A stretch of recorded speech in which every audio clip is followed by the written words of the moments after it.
Assalamualaikum warahmatullahi wabarakatuh. Selamat malam dan salam sejahtera untuk kita semua. Pertama-tama tentu kita panjatkan puji dan syukur kehadirat Allah Subhanahu wa taala, Tuhan yang Maha Esa, karena tentu berkat izin dan berkenannya jualah sehingga kita dapat bergabung bersama pada malam hari ini di ruang webinar perdana K3S Kecamatan Tanah Pinoh, Kabupaten Melawi. Nah, dengan tema restitusi, sebuah upaya untuk menerapkan disiplin positif bagi peserta didik.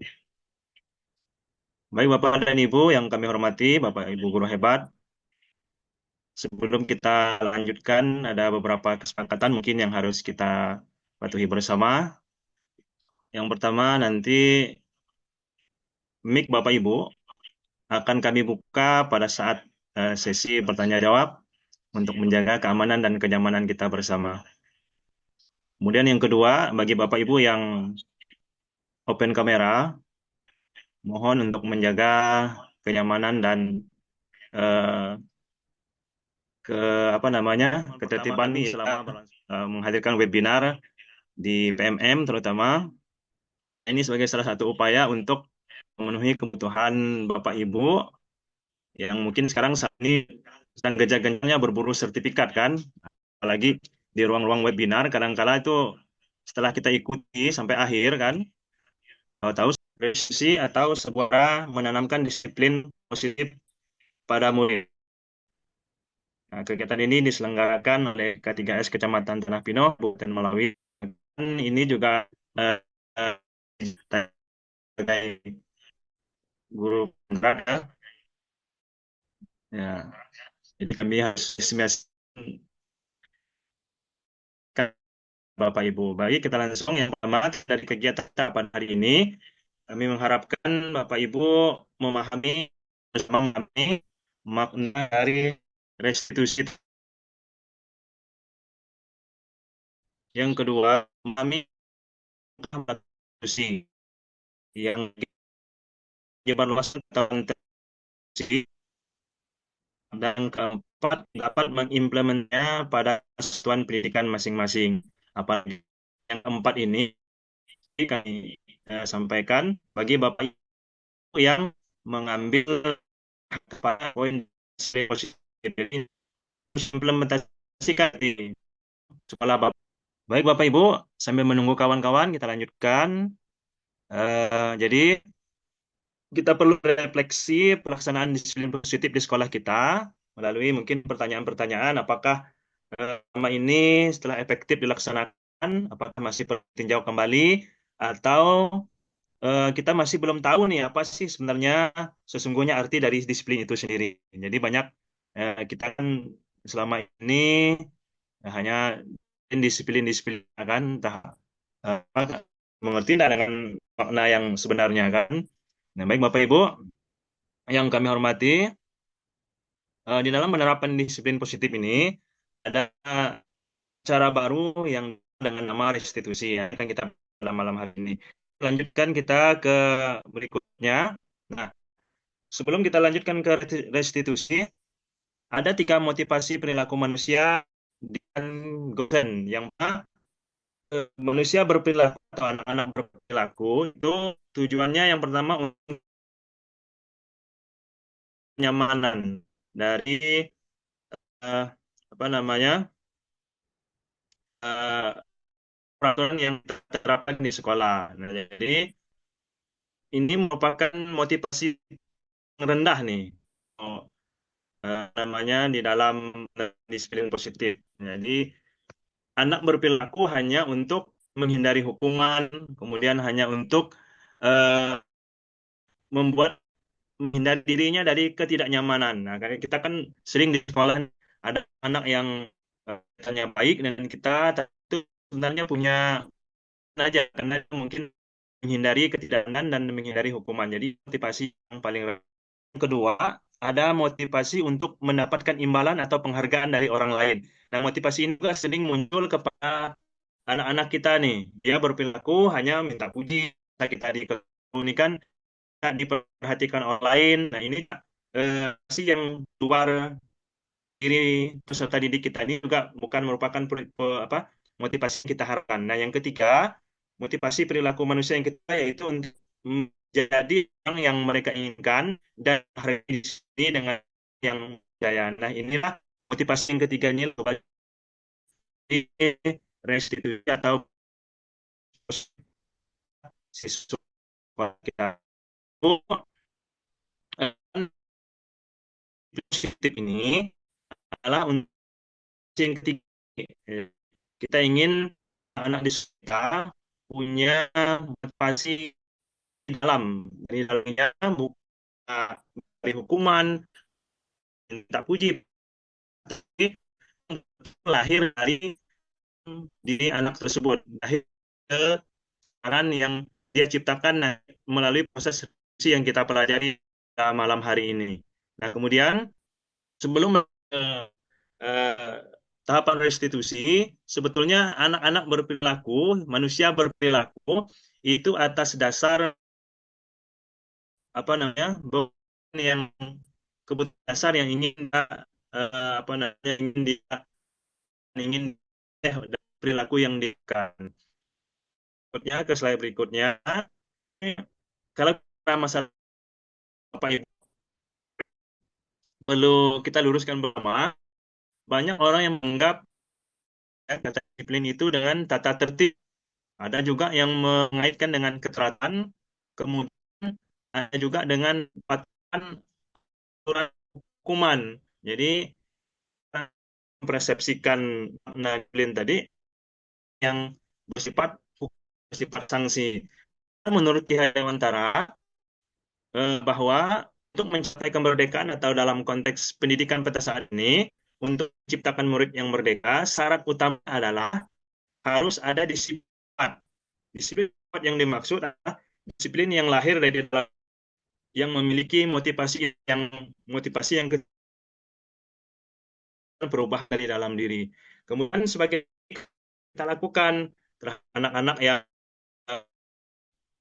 kan positifnya, apakah sesuai dengan tujuan yang atau tidak. Sebagai pendidik, tujuan kita adalah menciptakan anak yang sehingga bertemu dengan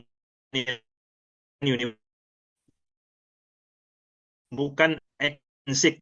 Ya, kalau ini dalam eksik itu ya kan perilaku disiplinnya takut kena hukum, disiplinnya hanya kepengen hadiah, kemudian mungkin hanya ingin mendapat dana itu akan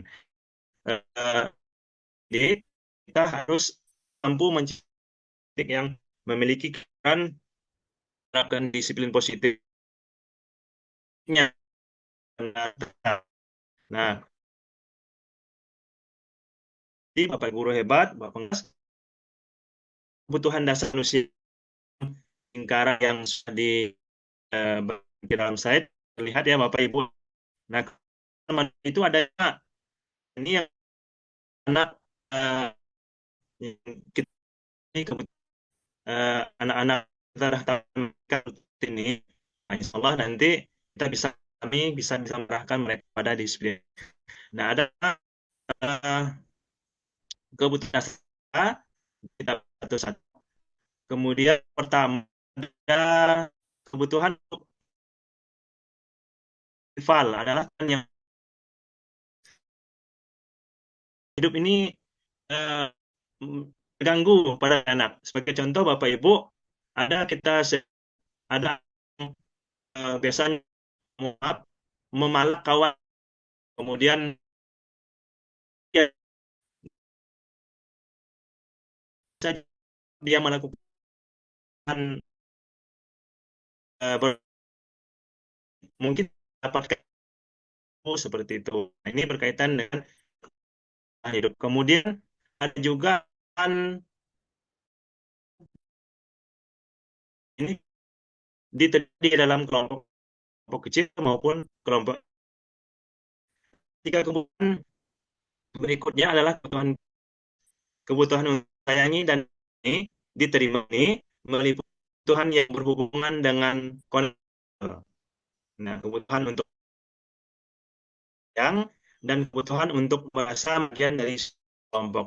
Kadang-kala juga kita sebagai pendidik kurang perhatian yang kurang kebutuhan kasih sayang.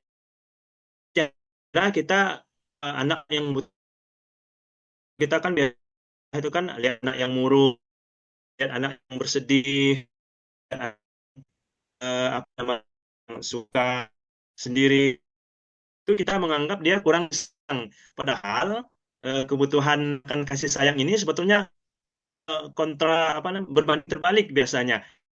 Yang nakal, kemudian anak-anak yang apa susah diatur itu biasanya anak ingin menunjukkan bahwa dia perlu juga terhadap anak orang tua. Jadi kita mengira anak yang kasih sayang ini hanya anak yang mungkin oh, ya, murung. Saya saksikan di sekolah kan yang murung, anak yang suka menyedihkan kasih sayang kalau menurut kita. Padahal prinsip kita tidak seperti itu. Mungkin jadi Tuhan yang dia inginkan, yang dia perlu dapatkan sehingga berlaku di luar konteks sebagai apa namanya sebagai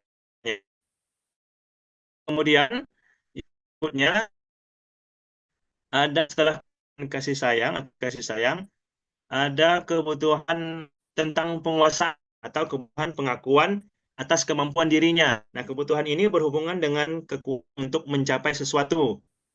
Kompeten, jadi tampil di atas prestasi dan keterampilan kita. Didengarkan dan memiliki harga diri kadang-kala yang eh, anak kan sehingga memiliki perilaku kalau kita di sini perhatian, jadi dia seolah-olah minta diakui atas apa yang dia lakukan. Kemudian berikutnya kalau saya agak cepat Bapak Ibu ya potong kebutuhan kebebasan kebutuhan adalah kebutuhan akan pilihan-pilihan yang mendapatkan kebutuhan bebas ada akan kemandirian dan kemampuan anak-anak kebutuhan pilihan mereka perlu suka tidak terlalu lain senang membawa hal. Nah, ini biasa usia TK, usia PAUD di kelas-kelas ini sering kita temui anak-anak yang seperti ini, sering suka kemudian kebebasan lebih tinggi, nah kemudian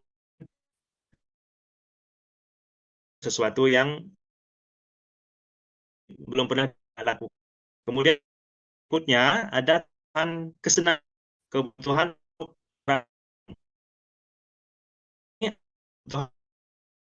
kesenangan dan tawa. Bayangkan, Ibu, kalau hidup tanpa kenyataan apapun, betapa dan Glaser kebutuhan akan kesenangan. Semua hewan tingkat insinya tinggi seperti apa? Lumba-lumba, primata lain bermain, senangnya bermain anjing. Memiliki kecerdasan tinggi, dia senangnya main dengan anaknya, dengan kawannya. Demikian ternyata hewan tinggi ini sudah saya jelaskan semua tadi. Ada kebutuhan bertahan hidup, kemudian kebutuhan kesenangan, kebutuhan kebebasan, kebutuhan kasih sayang, dan kebutuhan akan penguasaan. Jadi inilah 5 kebutuhan dasar manusia yang bisa jadi tidak kita dapatkan kelima-limanya ini. Nah, ada juga yang apa namanya yang mendapatkan kelima-limanya. Beruntung sekali berarti kalau anak-anak kita mendapatkan kebutuhan yang kelima-limanya ini.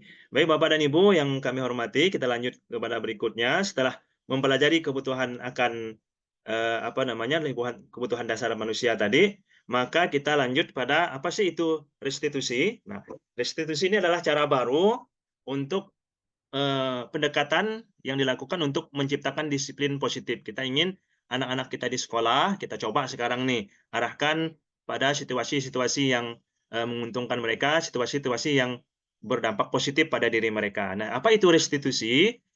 Mungkin Bapak Ibu pernah mendengar ya, apa itu restitusi. Kalau yang sudah mendengar boleh mungkin ketik di kolom chatnya. Kalau yang sudah tahu restitusi boleh ketik 1, kalau yang belum boleh ketik 2. Silakan coba Bapak Ibu di kolom chat. Ya, ada yang sudah tahu mungkin sebelumnya sudah pernah mendengar apa itu restitusi di kolom chat ya, Bapak Ibu. Silakan. Ah, oh bagus Pak Laurentius nih udah ya, karena memang alumni ya, alumni CGP ya Pak Loren ya. Beliau sudah mengenal apa itu restitusi. Kemudian ada juga yang belum. Nanti yang belum tidak apa-apa, nanti kita belajar bersama. Ya, terima kasih. Ya, Ibu Sri Suparti juga belum ya. Ibu Induk. Nah, Ibu Induk belum ya, belum mendengar, belum pernah tahu akan restitusi ini. Nanti kita belajar sama-sama, tidak apa-apa ya.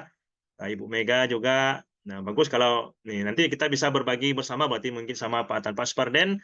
Alhamdulillah nih Pak Sparden, puji syukur, puji Tuhan ya Pak Sparden ya sudah mendengar. Baik Bapak Ibu, terima kasih ya atas partisipasinya di kolom chat. Nah, restitusi ini bagi yang sudah tahu mungkin ini memperdalam ilmunya, bagi yang belum ya kita belajar sama-sama ya, karena saya juga baru belajar di sini. Nah, restitusi adalah proses menciptakan kondisi murid untuk memperbaiki kesalahan mereka sehingga mereka bisa kembali pada kelompok mereka dengan karakter yang lebih kuat. Nah, jadi ketika anak bisa memperbaiki kesalahannya, dia merasa lebih percaya diri untuk memperbaiki kesalahannya. Itu tujuan dari restitusi. Karena selama ini disiplin yang kita lakukan mungkin ya agak sedikit apa namanya ya, sedikit bukan tidak tepat lah ya, kurang tepat ketika kita menerapkan disiplin kepada anak-anak. Nah, kemudian yang kedua, restitusi juga proses yang kolaboratif yang mengajarkan murid untuk mencari solusi untuk masalah dan membantu murid berpikir tentang seperti seperti apa sih? Nah, jadi oh maaf nih jaringan saya nih mungkin keluar lagi. Bisa terdengar Bapak Ibu? Saya. Pak Skarli terdengar Pak Skarli? Mic-nya masih saya tutup, Pak. Jempol aja, Pak. Bisa kah? Oke, sip. Bisa terdengar ya? Oke, tadi soalnya ada notif sinyalnya kurang itu, kurang apa namanya? Kurang stabil. Nah, kemudian Bapak Ibu, apa sih ciri-ciri dari restitusi ini? Nanti kita bahas satu-satu. Ini ada 1, 2, 3, 4, 5, 6, 7, 8, 9, 10 ciri-ciri restitusi. Apakah kita nih di sekolah sudah menerapkan ini? Nanti kita refleksi bersama ya Bapak Ibu ya. Nah, ciri-ciri dari restitusi ini. Yang pertama, oke, kita lihat ciri-ciri dari restitusi bukan untuk menebus kesalahan, namun untuk belajar dari kesalahan yang dia lakukan. Jadi restitusi ini mengarahkan anak apa namanya ya? Kalau kita memberikan hukuman kepada dia itu bagi dia tuh udah habis di situ kesalahan dia setimpal yang dia lakukan dengan hukuman yang kita berikan selesai di situ. Nah itu penerapan disiplin yang kita lakukan selama ini. Jadi dia menganggap nanti karena dengan sanksi yang kita berikan udah selesai masalahnya. Jadi bisa dibenarkan untuk melakukan tindakan yang berikutnya lagi. Nah, itu mungkin yang selama ini yang kita terapkan. Tapi tidak dengan restitusi ini. Restitusi ini adalah cara eh, menyelesaikan masalah bukan untuk menebus kesalahan, tapi bagaimana kita mengarahkan dia untuk belajar dari kesalahan yang dia lakukan. Nah, restitusi ketika murid berbuat salah, guru tidak mengarahkan untuk menebus kesalahannya dengan membayar misalkan sejumlah uang, mengganti kerugian, kemudian ataupun hanya sekedar meminta maaf. Itu pun tidak dibenarkan kalau memang bagus yang dia lakukan meminta maaf, tapi dengan hanya meminta maaf saja, misalkan selesai di situ, berarti dia besok lagi saya mau ganggu dia lagi ya, minta maaf, selesai lagi masalah. Besoknya lagi saya mau ganggu ini lagi ya, minta maaf, selesai masalah. Ini yang kita khawatirkan. Nah, karena kalau fokusnya ke sana, maka murid yang berbuat salah akan fokus pada tindakan untuk menembus kesalahannya saja, menghindari ketidaknyamanan dan yang bersifat eksternal tadi, bukan upaya untuk memperbaiki diri. Nah, ini Bapak Ibu untuk ciri-ciri restitusi yang pertama. Biasanya setelah menebus kesalahan, kalau yang kita laksanakannya, dia akan kembali lagi membuat kesalahan yang baru lagi sama orang itu aja. Yang kalau kita saksikan di sekolah kan, Nah, karena dia menganggap, ganggu anak si A, besok minta maaf, selesai masalahnya. Seakan-akan meminta maaf itu membenarkan tindakan yang dia lakukan. Nah, itu yang selama ini yang kita lakukan. Kemudian restitusi sebenarnya juga meliputi usaha untuk menembus kesalahan, tetapi ini ya, sebaiknya restitusi merupakan inisiatif dari murid yang melakukan kesalahan tersebut. Nah, kemudian berikutnya yang kedua, restitusi memperbaiki hubungan. Nah, jadi upaya kita melaksanakan restitusi ini adalah untuk memperbaiki hubungan. Restitusi adalah tentang memperbaiki hubungan dan memperkuatnya. Restitusi juga membantu murid-murid dalam hal eh, bentar ya, ini ada ini nih.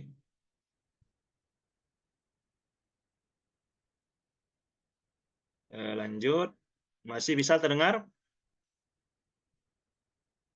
Pak Skorli masih bisa terdengar? Oke, terima kasih.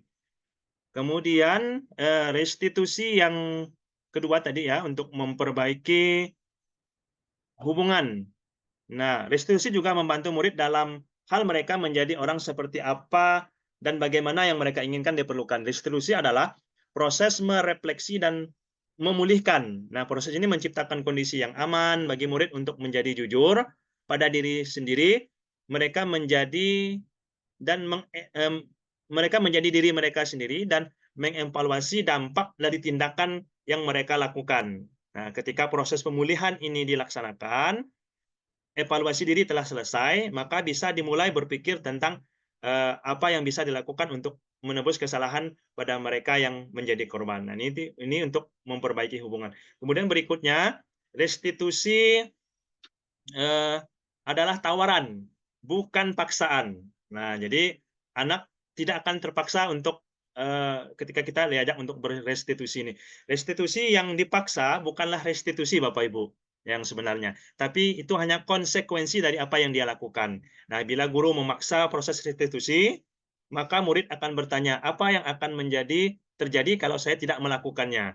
Misalnya, mereka sebenarnya tidak suka dengan konsekuensi yang mereka dapatkan, yang guru sarankan. Mereka mungkin akan setuju dengan akan melakukannya. Tapi karena mereka menghindari ketidaknyamanan tadi, hanya untuk menghindari kehilangan atau kebebasan dari atau diasingkan dari kelompok, maka mereka percaya kalau mereka menyakiti orang, mereka juga akan tersakiti. Nah, mereka berpikir itu impas. Nah, jadi itulah tadi itu saya bilang tuh mereka pikir ya impas lah di situ. Nah, seorang anak yang memukul temannya misalnya mengatakan, kamu boleh pukul aku balik biar impas. Nah, itu yang tidak kita harapkan sebetulnya.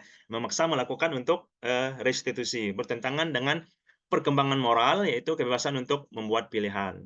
Kemudian berikutnya, restitusi ini menuntun untuk melihat ke dalam diri. Dalam proses restitusi, kita akan melihat adanya ketidakselarasan antara tindakan murid dengan perbuatan yang salah dan keyakinan mereka tentang seperti apa yang mereka inginkan. Nah, untuk membimbing proses pemulihan diri ini, guru bisa bertanya nih kepada murid tadi. Misalkan bertanya, nah kamu ini ingin menjadi orang seperti apa sih sebenarnya? Nah, itu kan memang ini biasanya udah kita lakukan pada guru-guru BK ya, guru bagian kesiswaan juga kadang-kadang menerapkan disiplin disiplin positif ini juga sebenarnya dalam proses kita belajar mengajar sehari-hari pun sering juga kita nanya seperti ini, cuman mungkin belum belum ditekankan lagi. Kemudian kamu akan terlihat, terdengar, dan terasa seperti apa kalau kamu sudah menjadi orang yang seperti itu. Jadi dia mau jadinya seperti apa? Misalkan dia mau jadi seperti ini, nah kamu nanti kepengennya supaya supaya terlihat seperti apa?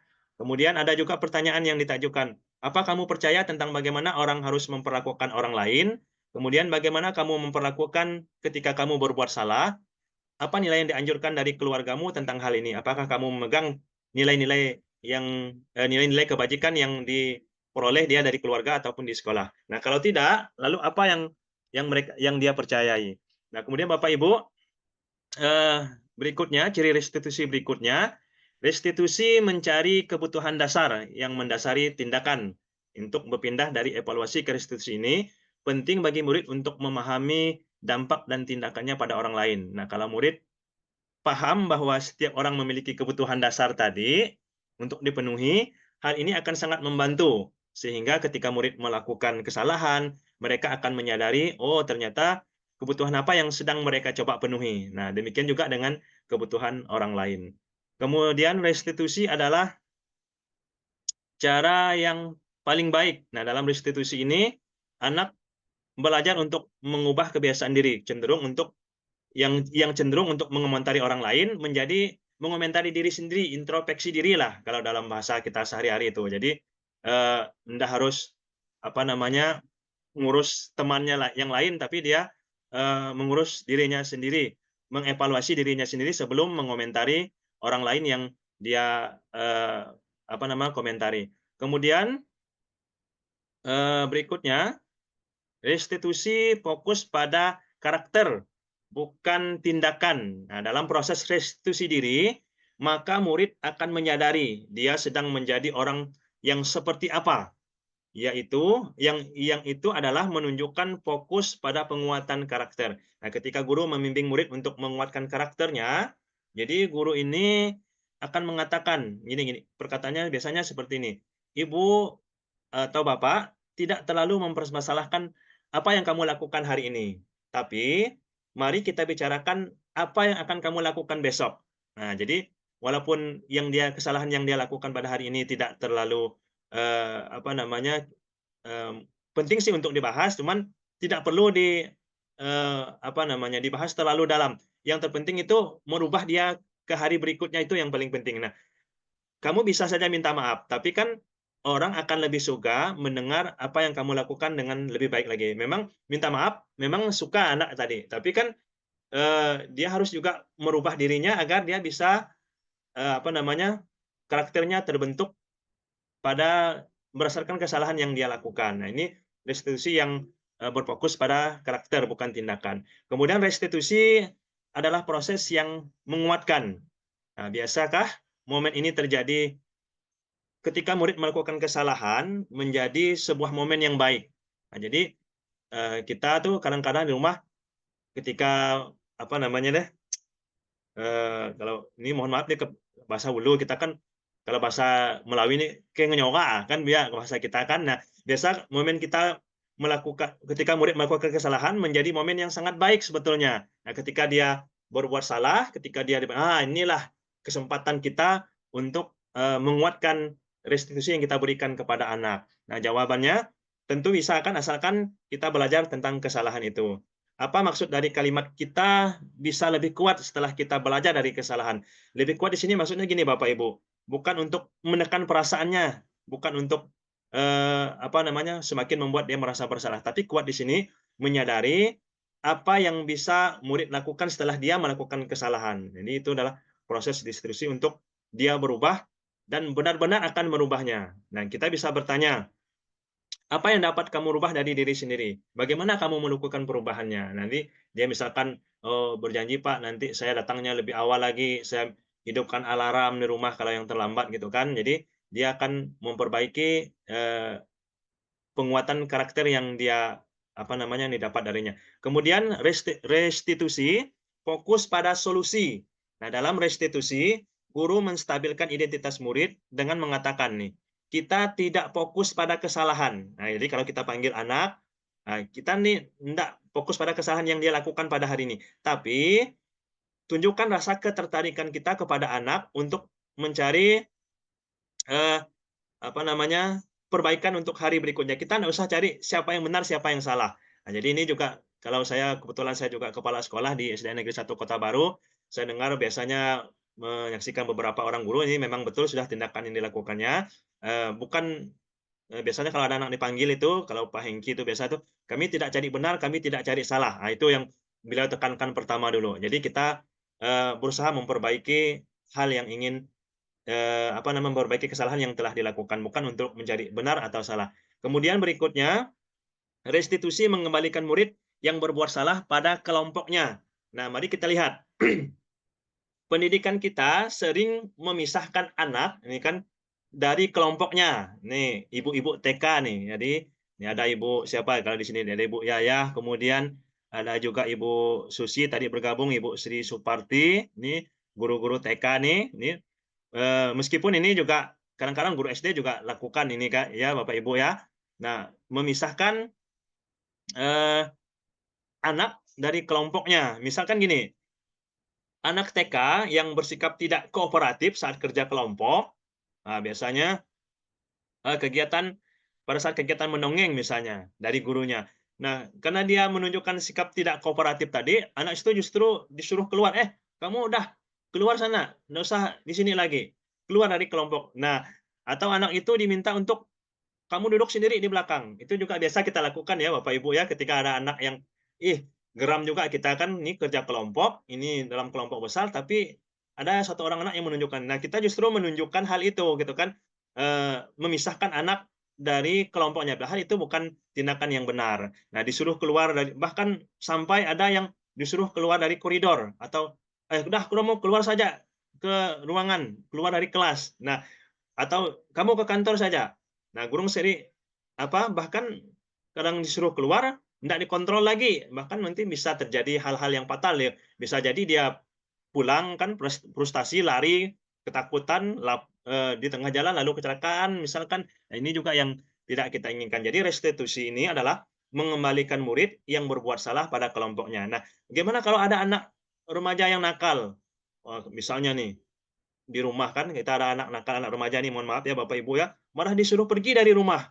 Padahal kalau mereka jauh dari orang tuanya, jauh dari kelompoknya, jadi tidak mengajari mereka dan mereka tidak belajar dengan nilai-nilai kebajikan lagi. Kalau mereka tidak belajar dengan nilai kebajikan, nah bagaimana nasib generasi kita ke depan? Nah, kalau kita bisa menunjukkan, kalau kita menjauhkan remaja kita, maka mereka akan putus hubungan dengan kita. Jadi, anak-anak remaja ini memang butuh pendekatan lah, jangan sampai dia keluar dari koridor, keluar dari kelompok kita.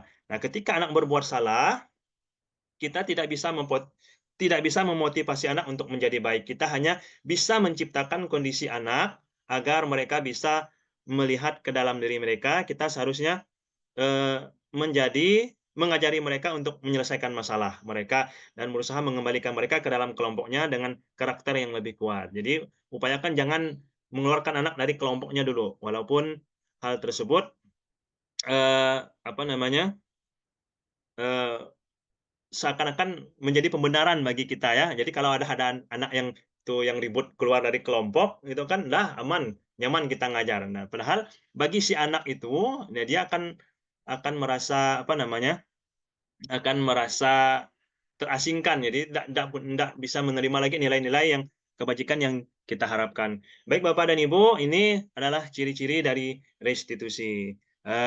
Mohon maaf ya kalau saya agak cepat, jadi supaya jaringan kita nih agak aman. Nah, masih bisa terdengar Bapak Ibu? Terdengar ya? Pas sekali, sip. Oke, kita lanjutkan.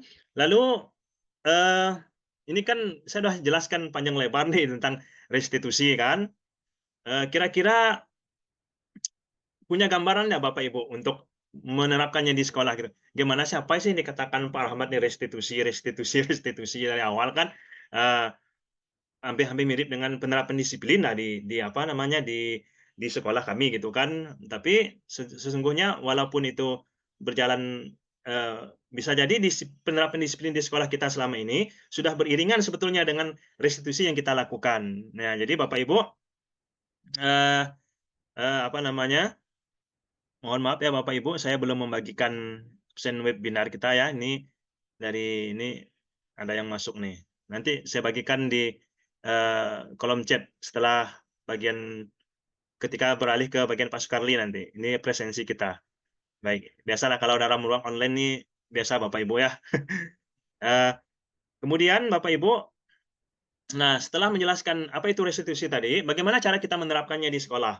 Nah, menerapkan proses, yang terjadi di sekolah, ini ada dikenal dengan nama, eee, apa, langkah-langkah melaksanakan restitusi itu dikenal dengan segitiga restitusi. Nah, segitiga restitusi ini merupakan, langkah-langkah untuk menerapkannya di sekolah kita.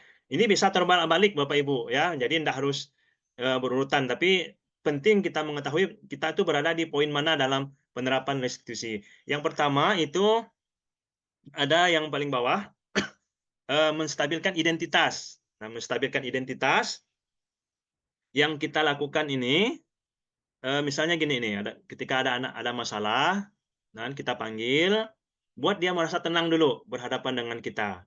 Jangan langsung kita, misalkan mohon maaf kalau dulu kan kita hentak meja gitu kan, saking kesalnya, hentak kaki, atau kita menunjukkan wajah yang seram, atau udah menunjukkan kekesalan kita terhadap murid yang kita panggil tadi. Jadi ini yang pertama adalah menstabilkan identitas. Nah, bagaimana cara menstabilkan identitas anak ketika bertemu kita? Nah, kita katakan gini, seperti ini. Baik, kamu tahu kenapa Bapak panggil pada hari ini? Nah, dengan nada yang ramah, dengan nada yang apa namanya, eee, apa, bisa diterima oleh anak lah. Nah, jadi dia tidak akan merasa khawatir nanti, apa, mengungkapkan kejujurannya tidak akan merasa khawatir. Nah, kita katakan kepada dia, nah, setiap orang pasti pernah melakukan kesalahan. Nah, jadi dia merasa, "Oh, iya ya, jadi bukan aku aja yang pernah salah nih," gitu kan. Nah, kemudian kamu bukan satu-satunya, Nak, orang yang pernah melakukan. Bahkan mungkin kita bisa, Bapak pun dulu waktu kecil pun pernah juga berbuat seperti ini. Nah, itu upaya kita untuk menstabilkan identitas. Nah, kemudian kita lanjutkan kepada validasi tindakan yang salah, tahapan yang berikutnya. Nah, pada tahapan validasi tindakan yang salah ini, ada beberapa hal yang, sering kita, apa namanya, yang akan kita lakukan pada anak. Misalnya begini, adakah cara yang lebih efektif untuk mendapatkan apa yang kamu butuhkan? Misalkan dia tadi, eee, apa namanya, sering mengganggu kawannya gitu kan, atau sering meminta jajan kepada kawannya. Nah, ada nggak cara yang, lebih efektif? Kita tanyakan kepada dia. Nah, kamu kamu ngapa sih kamu melakukan hal itu terhadap anak tersebut? Nah, ini namanya validasi tindakan yang salah. Nanti ketika berdialog, jadi inti dari, restitusi ini kita melakukan percakapan ya, Bapak Ibu ya. Nah, kemudian kita lanjut ke tahap berikutnya, ini nanti yang akan jadi fokus, penilaian di RHK, proses ini, menanyakan keyakinan. Nah, cara menanyakannya, nah, kalau demikian keyakinan kelas mana sih yang kita sepakati? Nah, Bapak Ibu, di dalam kelas nanti di dalam RHK itu ada tuh, poin untuk membuat kesepakatan kelas. Nah, kesepakatan kelas ini, menghindari kata-kata negatif sekarang Bapak Ibu. Misalkan, dalam satu kelas, sebelum kita mulai pembelajaran, baik Bapak Ibu, anak-anak sekalian, nah apa sih yang kamu harapkan dari kelas kita pada hari ini? Mungkin mereka kepengen kelas yang nyaman, kelas yang tertib, kelas yang, apa, tidak gaduh. Nah, kita tanyakan kembali kalau memang anak-anak kepengen kelasnya seperti itu, kepengen kelasnya nyaman untuk belajar, ayo kita sepakati bersama apa yang harus kita lakukan. Kita hindari hal-hal yang apa namanya, yang negatif ya Bapak Ibu. Contohnya gini, eee, tidak boleh berkelahi. Nah, sekarang itu diganti dengan, saling menyayangi. Nah, itu. Kemudian, eee, tidak boleh ribut. Nah, kita ganti dengan, eee, menjaga ketertiban. Nah, itu kata-kata yang, membuat kesepakatan kelas di dalam, apa namanya, di dalam, kelas kita. Baik Bapak dan Ibu, mungkin ini adalah langkah-langkah untuk melaksanakan restitusi. Saya punya ini, bentar, masih terdengar ya Pak Skarli ya? Oke, masih? Nah, kita coba, cari ini, kita lihat contoh penerapan restitusi yang dilakukan di, eee, langkah-langkah untuk melakukan restitusi. Nanti saya screen share, silakan Bapak Ibu lihat, cermati.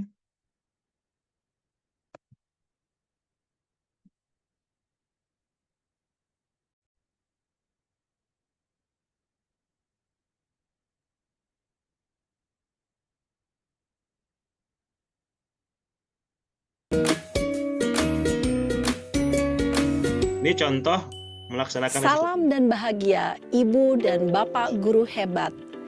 Pada video kali ini kita akan membahas tentang salah satu program disiplin positif yang diterapkan di lingkungan sekolah yang dikenal dengan nama restitusi.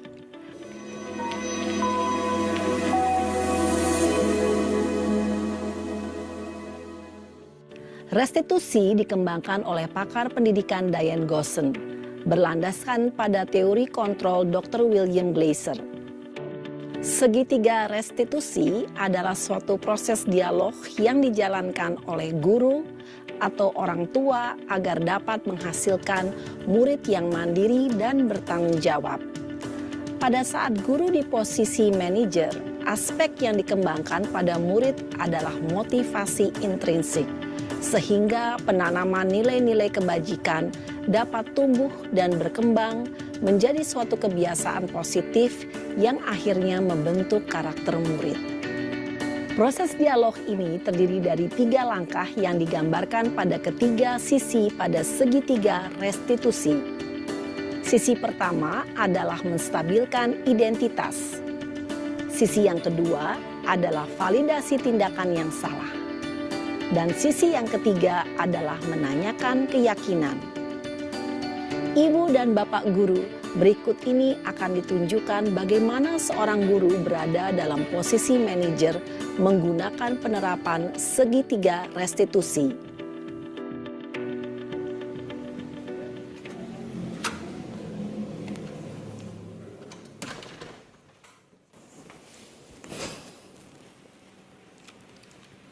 Siang, Sarah. Siang, Pak. Sudah lama nggak ketemu Sarah. Kenapa hari ini ada di sini? Kesel, Pak. Kesel banget.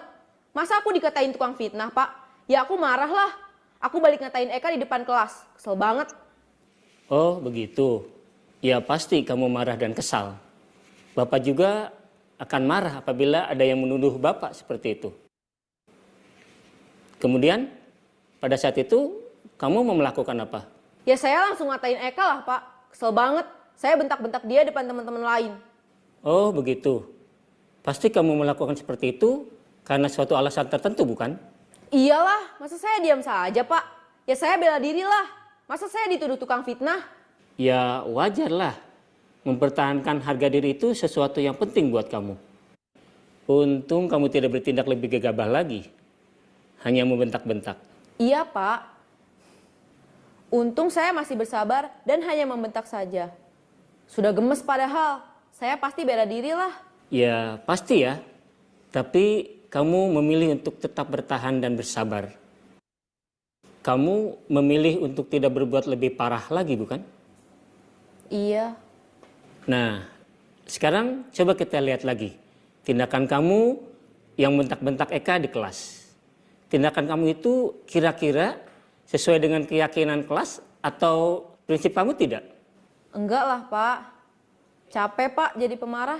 Jadi keyakinan atau prinsip mana yang kurang sesuai dengan keinginan kamu? Ya, saya sebenarnya sangat menghargai orang lain. Mungkin saat itu saya menjadi emosi, jadi tidak menunjukkan sikap itu. Kamu meyakini tidak? Menghargai orang lain itu penting buat kamu. Yakinlah, Pak. Iya, setuju. Kita harus saling menghargai. Namun, ada juga keyakinan yang kita sepakati yang perlu kita jalankan apabila kita sedang marah, bukan? Ya, saya bisa lebih proaktif, mulai dengan diri sendiri. Saya bisa jadi lebih bersabar, mengambil waktu jeda untuk berpikir mau apa selanjutnya. Kira-kira kamu bersedia memperbaiki masalah ini tidak? Bersedia, Pak. Kalau kamu memperbaiki masalah ini, kamu akan menjadi orang seperti apa? Saya akan menjadi orang yang bertanggung jawab kali ya, Pak. Dan senantiasa proaktif. Iya, menurut kamu bagaimana rasanya menjadi orang seperti itu? Ya nyaman lah, bangga bisa bersabar dan menahan diri. Baiklah kalau begitu. Yuk kita pikirkan bagaimana memperbaiki masalah ini.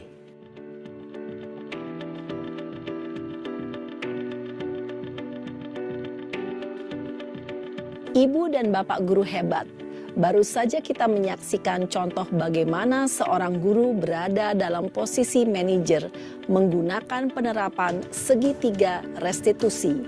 Mari kita bahas satu persatu.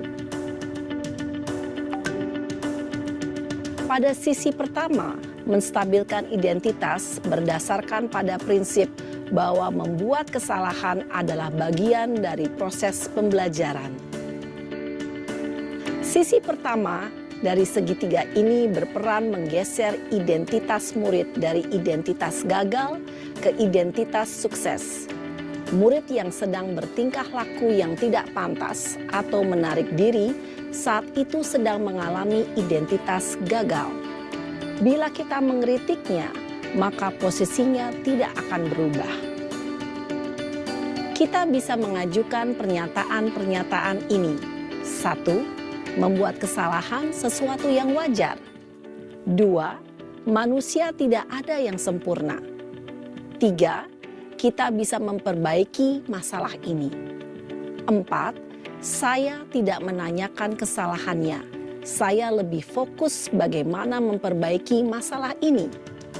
5. Apakah saat ini kamu tengah menjadi orang yang baik untuk dirimu sendiri? Pada sisi kedua, validasi tindakan yang salah berlandaskan pada prinsip bahwa setiap perilaku berupaya memenuhi suatu kebutuhan tertentu.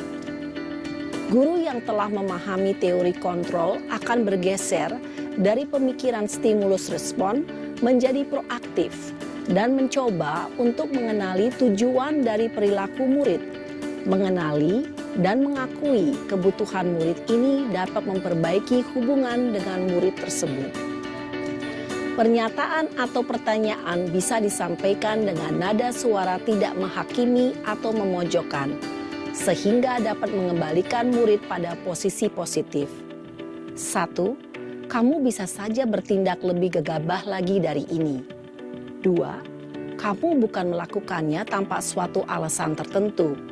3. Kamu melakukannya karena mempertahankan sesuatu yang penting bagimu. 4. Mungkin kamu bisa mempelajari suatu perilaku baru yang lebih efektif. Bersediakah kamu mempelajarinya? Selanjutnya, kita akan simak sisi terakhir, yaitu menanyakan keyakinan. Teori kontrol menyatakan bahwa pada dasarnya kita termotivasi secara intrinsik. Pada saat perilaku yang salah telah divalidasi dan identitas sukses telah stabil, maka murid telah siap mengaitkan keyakinan-keyakinannya dengan tindakannya yang salah dan pemikirannya telah bergeser ingin menjadi orang yang dituju. Pertanyaan-pertanyaan ini dapat mengaitkan keyakinan-keyakinan yang dianut murid. 1. Sebagai keluarga atau kelas, apa yang kita yakini? 2. Nilai-nilai apa yang telah kita sepakati? 3. Seperti apa gambaran sebuah kelas yang ideal bagi kamu? 4. Kamu ingin menjadi orang seperti apa?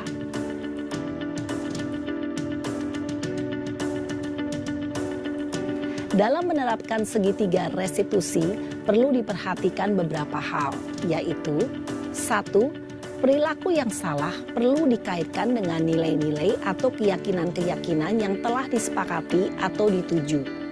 2. Kesediaan orang yang melakukan kesalahan untuk memperbaiki masalah.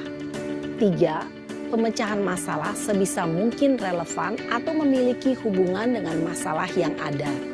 4. Usaha. Perlu adanya suatu usaha perbaikan dari pihak yang berbuat kesalahan. 5. Waktu. Perlu didedikasikan waktu dari pihak yang berbuat kesalahan. Tanyakan kapan akan mulai diberlakukan usaha untuk memperbaiki masalah. Dengan memahami struktur penerapan segitiga restitusi, diharapkan guru dapat menerapkan posisinya sebagai manajer dengan mengajukan pertanyaan-pertanyaan bermakna yang dapat membuat murid menjadi lebih percaya diri, bertanggung jawab, dan mandiri.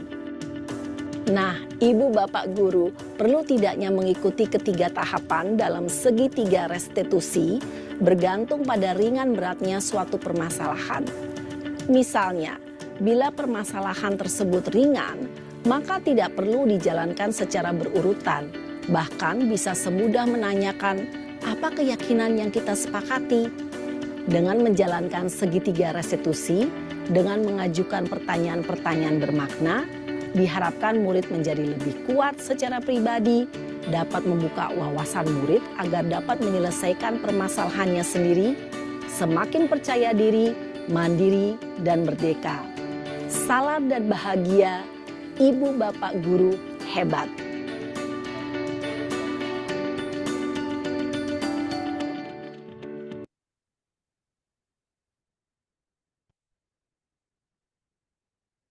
Baik Bapak dan Ibu, menarik sekali ya apa yang apa namanya dilakukan oleh Ibu tadi, bahwa penerapan segitiga restitusi ini tidak harus berurutan, tergantung eh, tinggi rendahnya apa namanya kesalahan yang dilakukan. Bisa jadi tidak harus berurutan segitiga restitusi ini. Ya Bapak Ibu yang kami hormati, penerapan disiplin yang telah kita lakukan, cuman ini lebih pada penekanan untuk mengubah karakter menjadi lebih baik lagi ke depannya. Jadi kita tidak hanya fokus menyelesaikan masalah itu, tapi kita mulai berkeyakinan bahwa hal ini tidak akan terulang kembali pada masa yang akan datang. Baik Bapak dan Ibu, sebetulnya masih ada slide lagi, tapi masih ada waktu ya, sebentar. Nanti saya lanjutkan ke slide tadi. Ada 5 posisi kontrol kita dalam melaksanakan restitusi ini. Nah, 5 posisi kontrol tersebut, yang pertama ada posisi kita sebagai penghukum. Nah, ini biasanya sering juga nih kita lakukan di sekolah-sekolah kita nih. Nah, jadi kita hanya menjalankan restitusi ini hanya pada saat memberikan sanksi saja, hanya untuk menghukum saja. Kemudian ada juga pembuat rasa bersalah. Jadi seakan-akan anak itu, aduh kesal benar dia melakukannya. Dia rasa bersalah kepada orang tuanya, rasa bersalah kepada gurunya, rasa bersalah kepada temannya. Kemudian ada juga restitusi yang sebagai teman. Nah, jadi ini yang sebagai teman ini juga berbahaya Bapak Ibu ya, ketika misalkan gini, dia menganggap guru si A ini selalu memihak kepadanya. Nah, jadi selalu membelanya. Ketika guru si A ini tidak hadir di sekolah, maka mulai muncul tuh tindakan-tindakan yang tidak sesuai dengan harapan temannya tadi. Kemudian ada juga sebagai pemantau dan yang berikutnya sebagai manajer. Nah, posisi kontrol dalam menjalankan restitusi ini ada mohon maaf kalau mungkin tidak terlalu jelas, ada identitas-identitas yang akan ditunjukkan dari ketika kita berada di posisi-posisi kontrol tersebut. Misalkan begini, ketika kita berada di posisi penghukum, nah ini yang guru berbuat, apa yang dilakukan guru? Menghardik, menunjuk-nunjuk, menyakiti, menyindir. Nah, itu adalah posisi guru sebagai penghukum. Nah, pembuat orang merasa bersalah, seperti apa contohnya? Nah, berceramah, menunjukkan kekecewaan yang misalkan, "Bapak sangat kecewa dengan tindakan kamu. Tindakan kamu ini terus terang akan mengecewakan orang tuamu." Nah, ini membuat rasa bersalah. Kemudian ada juga posisinya sebagai teman, membuat alasan untuk murid-muridnya. Nah, jadi seakan-akan membenarnya. Misalnya gini, ada anak yang terlambat, "Ya sudah, enggak apa-apa, kamu masuk saja. Nanti biar saya yang mengurusnya ini dengan kepala sekolah. Silakan." Jadi itu seolah-olah gurunya sebagai teman gitu kan, jadi membenarkan alasan yang dia sampaikan. Jadi restitusi yang seperti ini memposisikan dirinya sebagai teman. Kemudian ada juga sebagai penghantau, hanya menghitung dan mengukur saja. Jadi, "Bapak, udah berapa kali kamu melakukan kesalahan ini?" Jadi ini namanya pemantau. Kemudian yang diharapkan adalah sebagai kontrol diri sebagai di posisi manajer, yaitu mengajukan pertanyaan-pertanyaan seperti yang diterapkan oleh Bapak tadi dalam video tadi, dalam melaksanakan restitusi tadi. Kemudian ini juga ini dari perbuatan ya, ini dari kata-kata guru nih. Pada saat guru berada di posisi penghukum, kata-kata yang sering keluar dari guru, kalau kamu tidak melakukannya, saya akan memberikan hukuman misalkan, saya akan mengurangi nilai." Nah, ini berarti posisi guru tersebut berada pada posisi penghukum. Nah, kemudian bagaimana contohnya kalau perkataan guru pada saat posisi dia sebagai pembuat rasa bersalah, "Kamu sudah mengecewakan Bapak dan Ibu." Nah, dia terasa kecewa benar dia kan, dan sudah mengecewakan orang lain. Kemudian ketika posisi guru sebagai teman, yang dikatakan guru adalah, "Lakukan untuk Bapak dan Ibu." Ya sudah, nanti Bapak Ibu bantu untuk kan, sharing-sharing lah ya, karena terkendala sinyal saya keluar masuk tadi, karena jaringan nih. Baik Bapak dan Ibu yang kami hormati, di sesi berikutnya, Tan, sudah terbuka ya mic-nya ya? Taruh dulu. Baik, terima Oh ya. kasih Pak atas kesempatan yang diberikan kepada saya. Memang ada beberapa hal dari awal tadi saya mengikuti dari apa yang dijelaskan oleh Pak Rahmat sebagai GP ya sekarang ya. Memang disiplin positif saya yang awal Pak, yang pertama itu tentang restitusi tadi Pak ya. Iya. Saya coba menerapkan di siswa saya sudah kemarin memang ada Terima kasih Pak Tan, luar biasa ya. Langsung kita tanggapi aja ya Pak Sekali ya. Nah, ini ada kebetulan ada 2 bagian nih ya. Ya, Terima kasih, sama-sama saya ada bagian. apresiasi sekali nih Oke. Pak Tan, salut saya nanti boleh sekali-sekali nih Pak. Beliau nih jadi narasumber nih Pak. Ini memberikan penguatan lah kepada kita semua bahwa ternyata beliau juga sudah melaksanakannya di sekolah dan mulai menerapkannya. Demikian juga kemarin saya juga ketemu nih kasus beberapa orang nih. Dan alhamdulillah, puji Tuhan memang berhasil Pak Tan ya. Ada perubahan kepada sikap anak kecenderung daripada kita harus membuat sanksi yang berat yang merugikan anak gitu kan. Nah, saya coba jalankan restitusi ini. Nah, ternyata ada juga perubahan perilaku. Jadi mungkin ke bagian saya tadi Pak sekali mungkin Pak Tan ini memang kita apresiasi ya memberikan penguatan. Baik Bapak Ibu, sebelum mengakhirinya mohon izin untuk Bapak Ibu membuka kamera ya. Foto, pasang senyum, 1, 2, 3. Satu kali lagi, tetap di kamera Bapak Ibu. 1, 2, 3. 1, 2, 3. Lanjut ke slide 2. Ini masih banyak juga nih. Buka kameranya Bapak Ibu ya. Oke. 1, 2, 3. Nah, satu kali lagi di slide 2. Kita buka kamera. 1, 2, 3. 2 kali lagi slide berikutnya. 1, 2, 3. Oke, terima kasih Bapak Ibu yang sudah hadir di hadapan kami. Mohon maaf apabila ada hal-hal yang kurang berkenan, menyinggung perasaan. Salam Bapak Ibu guru hebat. Kami akhiri. Assalamualaikum warahmatullahi wabarakatuh. Selamat malam dan salam sejahtera untuk kita semua.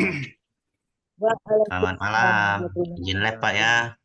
Silakan Malam Pak. semuanya. Terima kasih. Yo. Terima kasih Pak Yohanes. Jauh-jauh Pak Yohanes. Terima kasih. Selamat malam. Nah, luar biasa ya tamu kita nih dari NTT ya Pak Yohanes ya. Sudah pukul 11 tuh di NTT itu. Luar Pukul biasa 11 ya. malam tuh. Iya. Jam 11 kan. Ya. Terima kasih banyak Pak, luar biasa.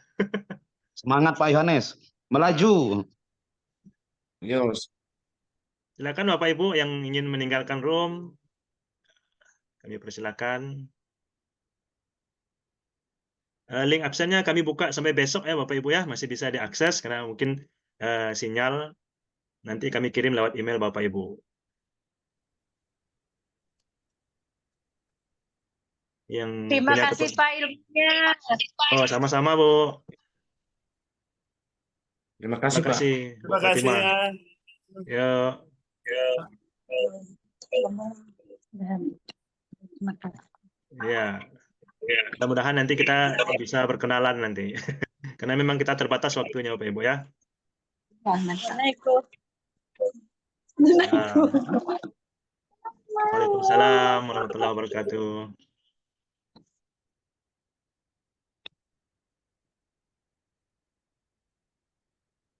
Luhur kita junjung tinggi, menjadi contoh bagi semua yang ada di sini dengan ilmu pengetahuan.